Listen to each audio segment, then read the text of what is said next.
എന്തു പറയും ഞാൻ, എന്തു പറയും ഞാൻ, എൻ്റെ ഭഗവാനോടെന്തു പറയും ഞാൻ.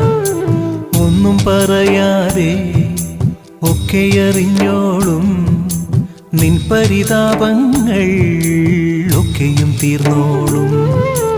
എന്തു ചോദിക്കും ഞാൻ, എന്തു ചോദിക്കും ഞാൻ, എൻ്റെ ഭഗവാനോടെന്തു ചോദിക്കും ഞാൻ.